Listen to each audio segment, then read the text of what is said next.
수험생들 대학 입시가 어느 정도 끝나가고 있는 걸로 알고 있는데요. 금년에 작년에 비해서 이 합격 소식이 잘 안 들려오는 것 같아요. 물어볼 수도 없고 기다리고 있는데 몇 명 합격했다는 소식을 듣긴 했지만 예년만큼 성적을 거두지 못한 것 같다는 느낌이 들고, 또 다시 시험을 치루어야 된다 하는 이야기도 들었던 것 같습니다.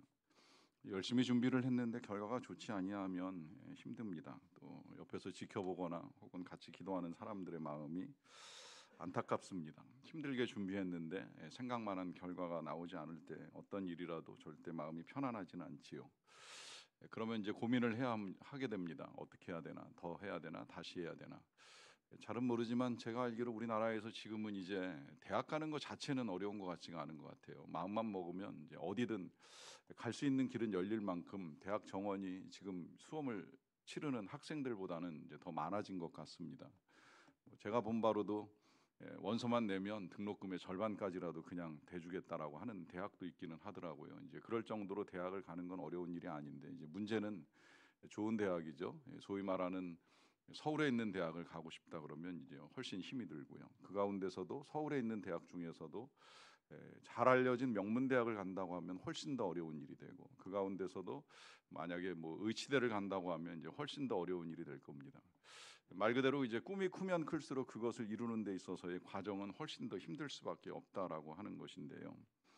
이러한 꿈이라고 하는 것이 꼭 입시에만 달린 문제가 아니라 우리의 삶의 많은 것들이 그러합니다. 때로 큰 소망을 이루는 중에 그것을 이루기 위해서 우리가 치러야 될 것들이 있을 수 있습니다. 회복 또한 그러합니다. 이것이 그냥 단순히 성벽 재건 하나만 하더라도 우리가 보아온 대로 여러 가지 많은 장애와 어려움에 부딪히는 것을 보았습니다. 뿐만 아니라 우리의 신앙을 회복하는 것, 이것이 진짜 한순간에 벼락처럼 이루어지면 얼마나 좋겠습니까마는 많은 경우에 우리가 회복을 소망하는 것들이 한순간에 이루어지지 않는 경험들을 하게 됩니다. 이유가 있습니다. 우리는 소망하고 또 하나님도 그것을 원하시지만 또 이것을 원하지 아니하는 존재가 있기 때문입니다. 우리에게 잘 알려진 사탄입니다.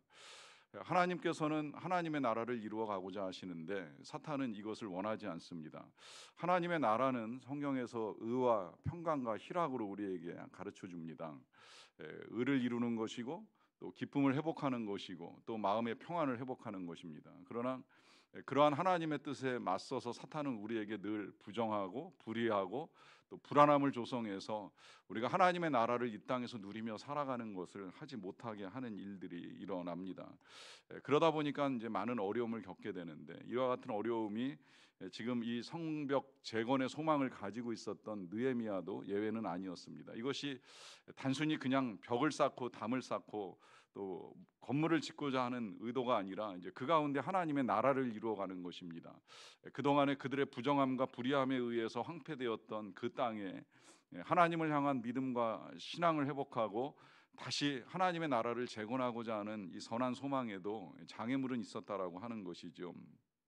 그 장애물 가운데에 이제 지금 이 성벽 공사가 진행되는데 따르는 방해라고 할 수가 있겠는데요. 앞서도 말씀드렸듯이 이것이 그냥 52일 동안 신속하게 진행된 것 같기는 하지만 그러나 그것을 그대로 받아들이지 못하는 사람들이 있었습니다.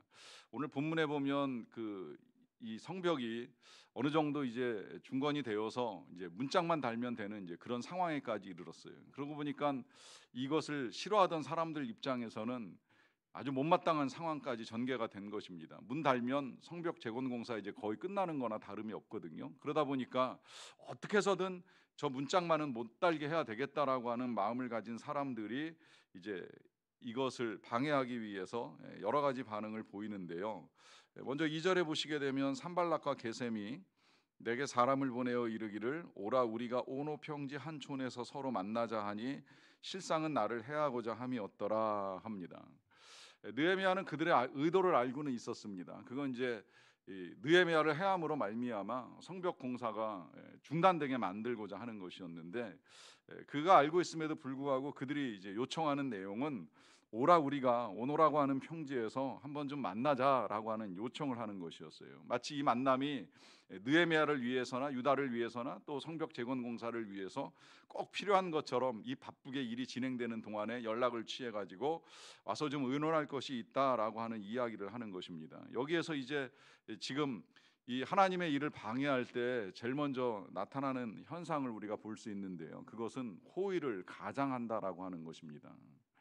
여러분, 우리 예수님 붙잡히실 때에 가룟 유다가 예수님께 다가와서 취한 행동 아시지요? 입맞춤이었어요. 이 입맞춤이라는 것이 뭐 지금도 그런 나라들이 있습니다만은 이 고대 사회에서도 이 친밀감을 표현하는 행위 중에 하나예요.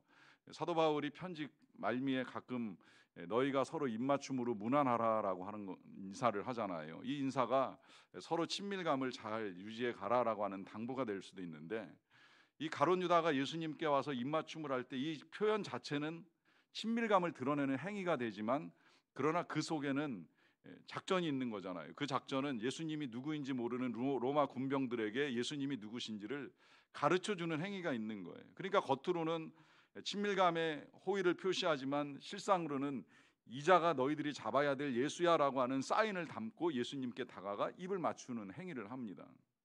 선해 보이지만 그 선한 이면에 얼마나 악한 것이 들어있는지 모르는 것이지요. 지금 이 산발랏이 느헤미야에게 이제 그런 행동을 취하는 거예요. 연락을 취해서 와라, 만나자, 도움을 줄게, 필요하다 하는 이야기를 하지만 그 이면에는 느헤미야가 그들이 원하는 장소에 가기만 하면 이제 그곳에서 그를 해하고자 하는 계획을 가지고 지금 이런 요청을 합니다. 그러하기 때문에 이제 이런 어려움 가운데 제일 먼저 필요한 것이 분별입니다. 지금 왜 그가 오라고 하는가, 이걸 이제 판단하는 지혜가 필요한데요. 이 분별이라고 하는 것 물론 쉽지 않아요. 어떤 경우에는 아는 것 같아도 휘말리는 경우가 있고, 잘하는 것 같아도 오류가 나타날 때가 있습니다. 그래서 어렵다고 생각을 하긴 하지만, 그러나 이 어려움을 극복하기 위해서 한 번쯤은 우리가 질문을 해볼 필요가 있습니다. 이 질문을 앤디 스탠리는 이 가장 위대한 질문이라고 하는 책에서 우리에게 가르쳐 줄 때, 이것은 과연 지혜로운 결정인가? 한 번쯤은 되물어 보라는 거예요. 정말 내가 이렇게 하는 것이 지혜로운 판단인가? 뭐 이거 아니라고 한다면 우리가 여호수아서 말씀 읽어오는 새벽에는 이제 이 분별에 있어서 해야 될 질문으로, 유익을 따르는 것이 아니라 옳은 것을 따르는 것입니다.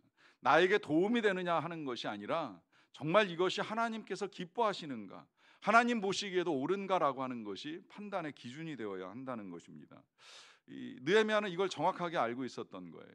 이게 진짜 우리에게 유익이 되는가, 이 성벽 재건 공사에 유익이 되는가, 내가 지금 그들을 만나는 것이 유익이 되는가, 이것이 하나님의 뜻인가, 지혜로운 결정인가. 어떤 질문을 했는지는 모르겠지만 그가 보여준 이제 태도는 그들의 어떤 요청에도 계속해서 이제 거절하는 태도를 보여줍니다. 그렇지만 우리가 앞서도 보았듯이 우리가 거절한다고 해서 사단이 우리를 쉽게 포기하는 건 아니지요. 지금 본문을 이렇게 읽어 나가다 보면 사단은 계속해서 이 산발랏을 통해서 이제 여러 차례 똑같은 내용의 편지를 보내면서 느헤미야가 오도록 요청을 하는데, 이제 그럴 때마다 계속해서 이 느헤미야가 거절을 해요. 그러니까 6절에 보시면 다시 편지를 보내는데, 이 편지는 봉하지 않은 편지에 쓰여진 내용입니다. 그 글에 이르기를 이방인 중에서도 소문이 있고 가스무도 말하기를 너와 유다 사람들이 모반하려 하여 성벽을 건축한다 하나니 네가 그 말과 같이 왕이 되려 하는도다라고 합니다. 이런 내용의 편지를 써서 봉하지 않은 상태에서 보냈어요. 봉하지 않았다라고 하는 이 말씀의 의미를 이해하실 거예요. 그것은 공개적으로 이제 다른 사람들이 읽도록 만들어 버린 거예요. 그래서 편지를 가져가는 사람이나 중간에 누구라도 그 내용을 읽게 만드는 것인데, 그 읽은 내용 속에 들어있는 것이 지금 이 6절의 말씀처럼 이 느헤미야가 지금 왕을 반역하기 위해서 성벽을 건축하고 있다라고 하는 이제 소문이 나게 하는 것이죠. 그러니까 지금 이 산발랏은 있지도 않은 일을 가지고 말을 하는 이 허위 비방 통하여서 어떻게 해서든 이 느헤미야가 이제 얽혀 들어가게 만드는 일을 하고 있습니다. 이런 걸 중상모략이라고 하잖아요. 이 중상모략, 제가 어제 새벽에 집사님들하고 이제 식사를 하려고 새벽 예배가 끝나고 이렇게 나가려다 보니까 우리 교역자 차 한 대가 밤새 이제 교회 주차를 하고 있었어요. 그러니까 이런 이야기를 나누게 됐어요. 왜 차를 안 가져가셨지? 그랬는데 한 분이 그런 말씀하시더라고요. 금요기도회 다 끝나고 한잔 하러 가셨나? 이제 이렇게 말씀하시더라고요. 그러니까 이제 한 분이 이렇게 또 말씀하시더라고요. 바람직하네요. 어쨌든 한잔 하려면 차는 놓고 가는 게 바람직하지요. 그러시더라고요. 자, 이거 웃자고 하는 이야기였는데 문제는 이게 진짜 이제 남을 해하려고 하는 이야기가 되면 정말 무서운 일이 될 수도 있다라고 하는 거예요. 얼마나 무서운가? 여러분, 모건 블레이크가 이런 말을 했습니다. 나는 누구에게나 치명적인 타격을 가할 수 있는 힘과 기술이 있다. 나는 상대방을 죽이지 않고 눌러 이길 수 있다. 나는 가정과 교회와 국가를 파괴한다. 나는 어떤 건강한 사람이라도 그의 건강을 파괴할 수 있다. 나는 어떤 담대한 사람의 인생도 파괴할 수 있다. 순결한 사람도 내게는 무력하며 정의로운 사람도 내게는 무력하다. 내 이름은 중상모략이다. 나쁜 의도를 가지고 이렇게 중상모략을 하게 되면 이 정도로 무서운 일이 벌어질 수 있다는 거예요. 어떤 사람이라도, 어떤 공동체도, 또 어떤 나라까지라도 이 중상모략으로 인해서 무너질 만한 일들이 일어날 수 있다는 것입니다. 지금 이 일을 산발랏이 하고 있는 거예요. 느헤미야는 꿈꾼 적이 없어요. 왕을 모반할 꿈도, 또 왕이 되고자 하는 꿈을 꾼 적도 없어요. 그럼에도 불구하고 지금 이 산발랏이 만들어내는 이 허위 비방, 중상모략을 통해서 그는 한 사람뿐만이 아니라 이 거룩한 하나님 나라의 선한 역사까지도 무너뜨리고자 하는 일들을 진행해가고 있습니다. 겉으로는 느헤미야를 사랑하고 유다 사람들을 사랑하는 것처럼 보이지만 그러나 실상은 그가 아니라는 사실이 분명하게 드러납니다. 그걸 알 수 있는 자료가 7절에 또 나오는데요. 또 네가 선지자를 세워서 예루살렘에서 너를 들어 선전하기를 유다의 왕이 있다 하게 하였으니 지금 이 말이 왕에게 들릴지라. 그런즉 너는 이제 오라 함께 의논하자 합니다. 말 그대로 네가 지금 선지자를 세워서 네가 왕이라고 내세운 거 아니냐, 이런 말이 진짜 왕 바사에 거하고 있는 왕에게 들리게 되면 이제 큰일 날 수 있다. 그러니까 와서 이 문제를 우리가 어떻게 해결해야 될지 함께 의논하자라고 하면서 계속해서 요청을 합니다. 이 말 속에 이제 또 하나 사단의 전략이 들어가 있는 거죠. 그것은 있지도 않은 말, 하지도 않은 말을 지금 만들어서 하고 있는 거예요. 느헤미야는 왕이 될 생각이 없어요. 왕이 된다는 것 자체가 있을 수 없는 일이지요. 그가 지금 왕의 큰 은혜를 입어가지고 예루살렘까지 와서 이 귀한 일을 하게 된다는 걸 모르는 사람이 아닌데 그가 왕을 모반하기 위해서 일을 한다는 건 있을 수가 없는 일이에요. 그럼에도 불구하고 하지 않은 말, 있지 아니한 말을 하게 되는 이 모든 것들은 다 사단이 태초부터 했던 일이라는 거 우린 너무나 잘 알고 있습니다. 사단이 하와를 유혹할 때 하나님께서 말씀하신 내용을 가지고만 말하지 않잖아요.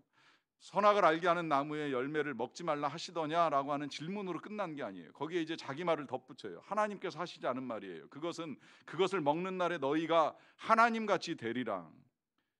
너희가 하나님같이 되리라라고 하는 이 한마디 말에 하와가 걸려 넘어가게 되는데 그야말로 사단이 지어낸 말이에요. 하나님께서 그런 말씀을 하신 적이 없어요. 그 누구도 그런 말을 한 적이 없어요. 사람을 넘어뜨리고 시험에 빠뜨리고 죄악에 빠지게 만들기 위하여서 이런 말까지 우리의 귀에 얼마든지 들려올 수 있다는 것입니다. 자, 이러한 때에 이제 우리가 어찌해야 하는가라고 하는 것이 느헤미야를 통해서 잘 이제 나타나는데요. 느헤미야는 이 산발랏의 저희를 모르고 있지 않았어요. 그러다 보니까 이제 그가 반응을 보입니다. 먼저는 3절입니다. 내가 곧 그들에게 사자들을 보내어 이르기를 내가 이제 큰 역사를 하니 내려가지 못하겠노라. 어찌하여 역사를 중지하게 하고 너희에게로 내려가겠느냐 합니다. 지금 이 문장 전체에 느헤미야가 보여주는 반응은 한마디로 말하면 거절이죠. 뭐 누가 그러더라고요. 글렌 존슨이라고 하는 사람이 리더십의 성벽을 쌓아라라고 하는 책에서 그렇게 표현하더라고요. 산발랏이 요청을 했잖아요. 오노 평지에서 만나자 하는 요청을 했어요. 그때 이제 이 느헤미야가 보인 반응, 오노 평지, 오 노 이렇게 대답을 했다는 거예요. 여러분들 저한테 노 하고 싶으시죠 지금? 자, 어쨌든 중요한 건 느헤미야는 거절을 했다는 거예요. 이건 내가 할 수 없는 일이다. 할 수 없는 이유를 밝히고 있잖아요. 그 이유는 뭐냐면 지금 큰 역사를 이루어가고 있는 중이라는 거예요. 말 그대로 지금 하고 있는 이 일이 얼마나 큰 소망 가운데 이루어지는 일인가. 이 큰 일을 중단하고 지금 너를 만나러 간다라고 하는 건 있을 수 없는 일이라라고 하는 말로 분명하게 거절을 하고 있습니다. 그런데 이 거절이요, 이제 한 번이 아니라 4번 반복을 했다고 말씀을 드렸어요. 자, 4번씩이나 지금 요청을 하는 거예요. 만나자, 이야기를 좀 하자. 지금 네가 힘들지 않냐? 이런저런 소문도 들린다. 우리가 만나서 이 문제를 풀어가야 되지 않겠느냐라고 할 때 계속해서 싫어, 안 돼, 갈 수 없어라고 하는 이런 거절하는 사람 만나게 되면 여러분 무슨 생각이 제일 먼저 드세요? 어떤 사람같이 여겨집니까? 불통같이 여겨지지 않습니까? 우리 사회에 지금 소통 굉장히 중요하게 이야기합니다. 뭐 중요하게 이야기한 지 세월도 많이 지났는데 정말 소통되지 않는 사람을 만나는 건 힘들어요.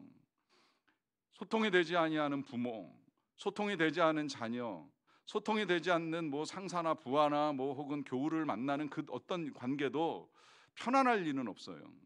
대화가 돼야 되잖아요. 자, 그런데 계속 이렇게 거절을 하면 정말 느헤미야가 불통이 아닌가라고 하는 생각을 한 번쯤은 해볼 수 있어요. 우리도 그럴 수 있다라고 하는 거예요.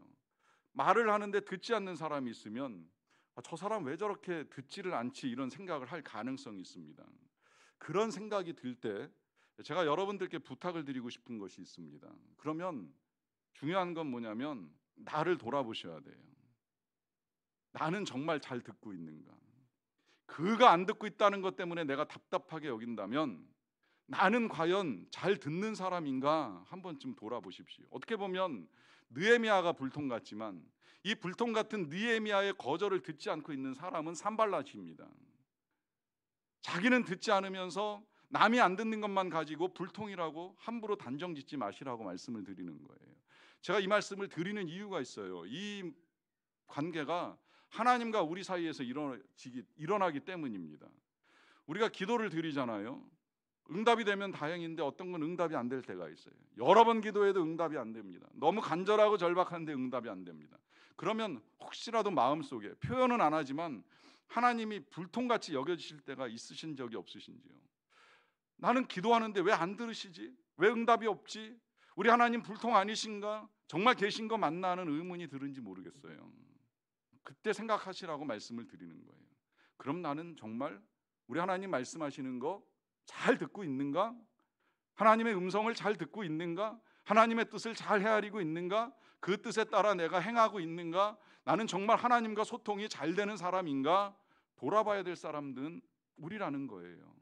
우리 하나님께서 이미 왜 응답하실 수 없는지, 그것이 왜 유보되어야 하고 왜 거절되어야 하는지를 깨우쳐 주셨음에도 불구하고 고집스럽게 내 욕심에 따라 그걸 끝없이 구하고 있는 내가 불통의 삶을 살고 있는 건 아닌가 하는 생각을 해보시라 하는 말씀을 드리는 겁니다.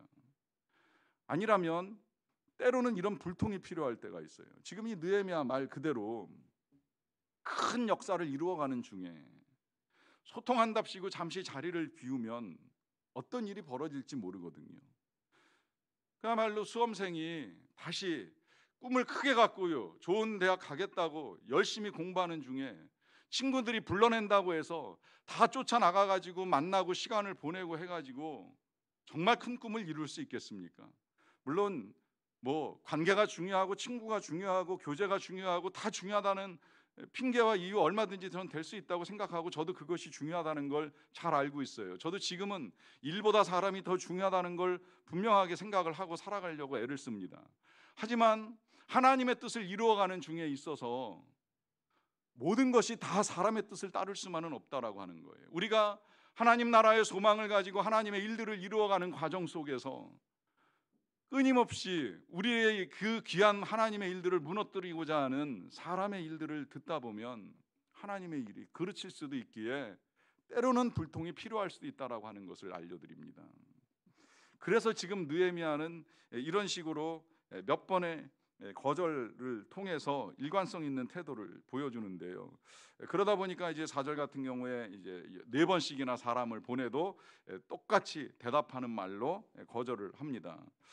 그리고 이제 느헤미야가 8절에서는 이런 반응도 보이는데요. 내가 사람을 보내어 그에게 이르기를 네가 말한 바 이런 일은 없는 일이요 네 마음에서 지어낸 것이라 합니다. 지금 이렇게 답하는 이유 아까 우리가 봤어요. 그것은 이제 산발랏이 네가 선지자 세워가지고서 네가 이 유다의 왕이 되는 일을 하려고 하는 거 아니겠느냐라고 하는 것이죠. 이건 정말 이제 있지도 않은 걸 이 산발랏이 지어내서 말하다 보니까 지금 느헤미야가 아주 단호하게 이제 밝히는 거예요. 이거 내가 그런 말 한 적 없다. 이거 네가 네 마음에서 지어낸 일이다. 정확하게 이 산발렛의 의도와 계획을 이제 분명하게 드러내는 행위를 하고 있습니다. 그렇게 할 수밖에 없는 건 아까 말씀드린 대로 느헤미야는 지금 모반할 생각을 가지고 이 예루살렘에 온 게 아니에요. 그는 성벽 재건만 끝나고 나면 이제 다시 바사 왕국으로 돌아갈 생각도 가지고 있어요. 그 기간이 길어지기는 했지만 어찌 되었건 그는 지금 원래의 의도는 성벽 재건에 있었고 하나님 나라 회복에 있었지 스스로 왕이 되고 높이고자 하는 생각을 가지고 있었던 것은 분명히 아닙니다.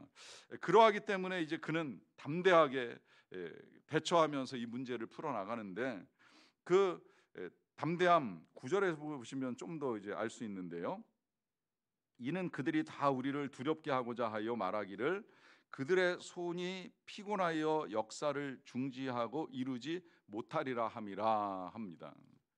지금 이제 느헤미야는 알고 있었던 거예요. 뭐냐면 자꾸 이 산발랏이나 그 일당들이 이 이스라엘 사람들을 두렵게 하고자 하는 생각을 가지고 있었던 걸 알고 있었던 거예요. 그러니까 이제 자꾸 스스로 이제 담대하게 거절도 하고 담대하게 선언도 하면서 이런 일 없었던 것이다. 네가 지어낸 말이다라고 이야기를 하잖아요.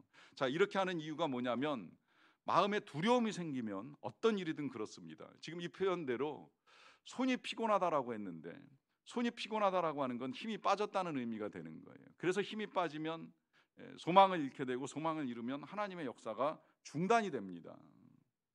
그러니까 지금 이 느헤미야는 이 두려움을 이기고 헤쳐나가기 위해서 애를 쓰는 거예요. 자, 그러면 문제는 두려움을 이기고 담대하게 해야 된다라고 하는 것을 우리는 알고 있는데 이게 생각처럼 잘 안 되거든요. 담대하라 혹은 두려워하지 말라라고 하는 우리가 말씀을 자주 듣기는 합니다만은 그럼에도 불구하고 생각처럼 불안이나 염려를 떨쳐내는 것이 잘 안 될 수가 있어요. 어떻게 보면 느헤미야도 겉으로 이렇게 강하게 표현하고 선언하기도 하지만 그 내면에는 두려움이 있었는지도 모릅니다. 그래서 오늘 이 9절 마지막 부분을 보시게 되면 느헤미야가 이런 기도를 합니다. 이제 내 손을 힘있게 하옵소서. 자, 분명히 기도입니다. 내 손을 힘있게 해달라고 하는 이 기도를 드리는 이유가 무엇이겠습니까?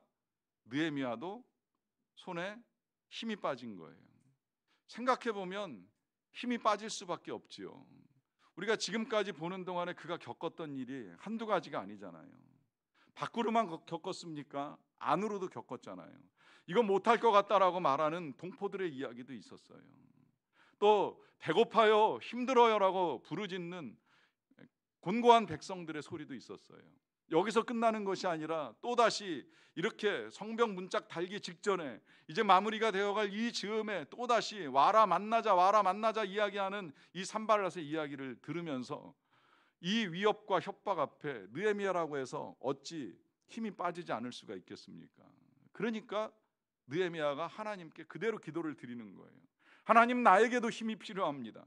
지금 이 성벽 재건 공사를 하는 이스라엘 백성들뿐만이 아니라 저도 하나님 힘이 필요합니다라고 하면서 하나님께 손 내밀고 힘달라고 기도를 드리는 거예요.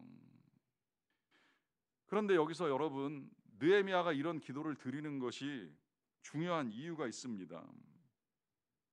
그것은 이러한 기도를 통해서 지금 자신이 하고 있는 일이 무엇인가라고 하는 것을 다시 새길 수 있는 기회를 가지는 것이기 때문입니다. 다시 말씀을 드리면 우리가 기도하는 것이 단순히 힘을 얻고 도움을 얻기 위해서만 필요한 것이 아니라 기도의 자리에 나아가 하나님을 찾으면서 지금 내가 하고 있는 일을 위하여 하나님이 일해 주시기를 바랄 때에 내가 하고 있는 일이 도대체 무엇인가 하는 것을 돌아볼 때에 이것이 하나님의 일이라는 사실을 다시 확인하는 작업이 우리에게 필요합니다. 다시 말씀을 드리면 이 기도한다라고 하는 것은 하나님께서 우리를 부르심에 대한 소명을 다시 확인하는 자리라고 하는 것을 다시 우리가 기억해야 하기 때문입니다. 여러분, 기도는 바로 우리가 회복의 자리에 나아가는 출발점이 된다는 걸 이 느헤미야서 서두에 제가 말씀을 드렸어요. 그러나 그 회복의 자리에 나아가서 회복을 위한 일들을 이루어 갈 때에 우리에게 있어서 필요한 건 우리를 부르시고 다시 그 일들을 행하게 하시는 하나님의 그 소명, 그것을 기억하는 것이 우리에게 필요하기 때문입니다. 오스기니스가 소명이라고 하는 책에서 이렇게 말씀을 합니다. 그리스도인의 소명은 하나님에 대한 긍정이요 현대의 혼란스러운 요구에 대한 부정이다. 소명이야말로 우리의 인생의 줄거리를 파악하는 열쇠이고 혼란한 세상 속에서 수수께끼 같은 우리의 존재의 의미를 풀어내는 열쇠이다. 삶이 헝클어진 것처럼 느낀다면 자신의 소명의식이 인생의 창고 속에 던져진 채 먼지 묻고 녹슬어 있는지는 아는지 돌아봐야 할 것이다. 그리고 이제는 그 소명의식을 다시 끄집어내고 닦고 또 닦아서 늘 왕래하는 문지방에 침대의 머리맡에 차의 핸들 위에 붙여 놓아야 할 것이다. 여러분 힘이 빠지신 거 아닙니까? 그렇다면 기도하면서 다시 소명을 확인해 보십시오. 우리 하나님께서 저와 여러분들을 부르신 목적이 있습니다. 분명히 있습니다. 그냥 잘 먹고 잘 살다가 천국 가서 잘 먹고 잘 살라고 부르신 것이 분명히 아닙니다. 하나님의 나라는 먹고 마시는 것이 아닙니다. 의와 평강과 희락입니다. 그 의와 평강과 희락을 위하여 우리를 부르셨고 우리는 그 부르심에 따라 나아갑니다. 그런데 나아가는 중에 어쩌면 뭔가 헝클어지거나 무너지거나 재건이 필요한 영역들이 생겼을지도 모릅니다. 그 회복을 위하여 하나님이 이 한 해가 시작되는 첫머리에 다시 회복을 소망하라고 우리에게 말씀하여 주셨고 그 하나님과 소통이 되는 우리들은 그 말씀을 듣고 행해 나가는 중에 어쩌면 힘이 빠졌을지도 모르겠습니다.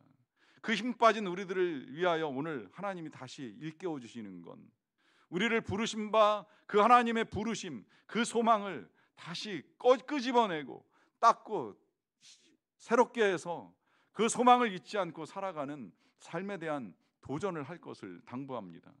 행여 그것조차도 힘들다면 기도하십시오. 하나님께서 저와 여러분들을 힘있게 하여 주실 줄로 믿습니다. 기도하겠습니다. 우리 시간에 같이 잠깐 기도하기 원합니다. 여러분, 지금 여러분들의 상태는 어떠합니까?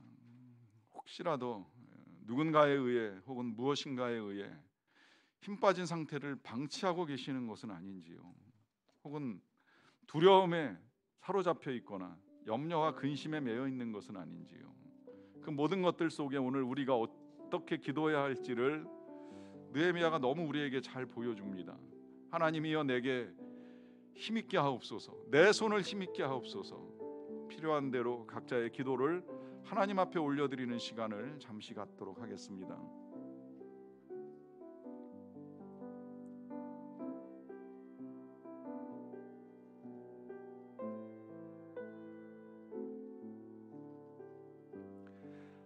하나님 감사합니다. 우리가 하나님의 부르심을 받고 살아가는 백성이라는 사실을 다시 생각나게 해주셔서 감사합니다. 부르심에 따라 나아갑니다. 때때로 우리가 하나님의 뜻을 행하는 가운데에 우리를 힘 빠지게 하고 우리를 힘들게 하며 우리로 주저앉게 만드는 일들은 수없이 일어나지만 주여 다시금 우리의 손을 힘있게 하옵소서.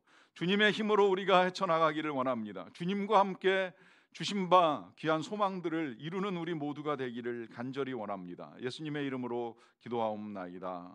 아멘.